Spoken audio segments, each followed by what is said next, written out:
દરરોજ સરકારી સ્કૂલોની પરિસ્થિતિની વાત કરે. આ વરાછા કતારગામની સરકારી સ્કૂલ તમે એકવાર જાતે જોઈને આવજો. સુરતની અનેક એવી સરકારી સ્કૂલો છે જ્યાં પ્રાઇવેટ સ્કૂલમાંથી છોકરાઓ અને પોતાના બાળકોને ઉઠાવીને સરકારી સ્કૂલ તરફ લઈ જાય છે મા બાપ. કોઈ દિવસ દેશના કોઈ બી નાગરિકે ક્યારે વિચાર્યું હશે કે કોઈ સરકારી સ્કૂલની બહાર એડમિશનની લાઈન લાગે? હવે સરકારી સ્કૂલના મોડલોની પાછળ હજારો કરોડ રૂપિયા એડવર્ટાઇઝમેન્ટમાં ભારતીય જનતા પાર્ટીએ નથી ખર્ચ્યા, એ સાચી વાત છે. પણ સરકારી સ્કૂલોનું સુધાર કામ એ માત્ર શહેરોમાં નહીં, તમે આદિવાસી વિસ્તારમાં જઈને નવી સ્કૂલો જોઈને આવો, તમને ગર્વ અનુભવશે. આવા અનેક કામો આપણે સાથે મળીને સુરતની અંદર હજી વધુ ઝડપથી આગળ વધારવાના છે. પણ મારી તો આજે આપ સૌને વિનંતી છે કે જૂઠું બોલનાર લોકો પાસે હિસાબ બી તો માંગવો,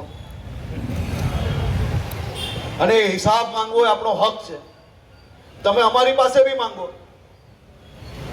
કે લાવો ચાલો આપણે સામે બેસીએ, વોર્ડની અંદર કેટલા કામો થયા છે, કેટલા રૂપિયાના કામો થયા છે, કેટલી સોસાયટીને જોડતા કામો થયા છે, અમે હિસાબ આપવા તૈયાર છે. પણ કામ કરવું મહત્વનું છે કે દરરોજ સવારે ઊભા થઈને તાઇફા કરવા મહત્વના છે. નક્કી કરવાનો સવાલ હવે તમારો છે. બધાએ ભેગા થઈને આ વર્ષે સુરતના ખૂણે ખૂણે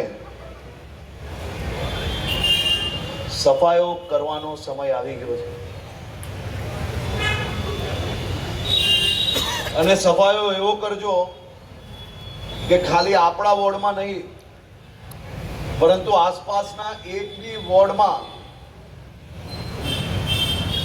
આ તાઇફા વાળા એક બી લોકો કોઈ ખૂણે ના છૂટાય તેની બી ચિંતા જરૂરથી કરજો. અને આપણે સૌ લોકોએ ભેગા થઈને આપણા સુરતના વિકાસની ગતિને હજી વધુ ઝડપથી આગળ વધારવાની છે.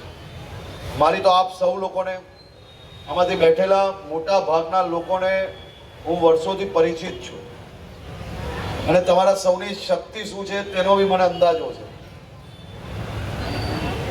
શક્તિનો ભરપૂર પ્રયોગ સીધી લીટીએ, સાચી દિશાએ આપણા વિસ્તારના નાગરિકોના હિતમાં કરવા માટે આપણે સૌએ એક થઈને મજબૂતાઈથી લાગવાનું છે.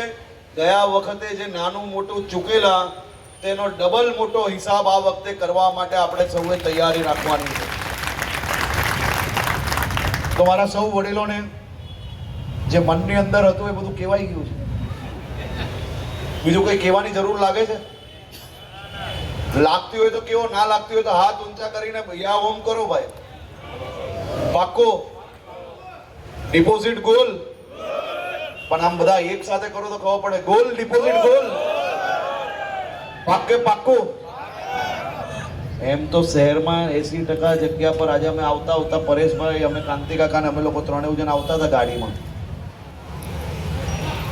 રસ્તામાં અનેક કાર્યાલયો આવી. કોંગ્રેસની કાર્યાલય પર અભરાઈએ પંજો દેખાતો હતો, નીચે જોયું તો ખાલી ખમ પડ્યું હતું. થોડું આગળ આવ્યું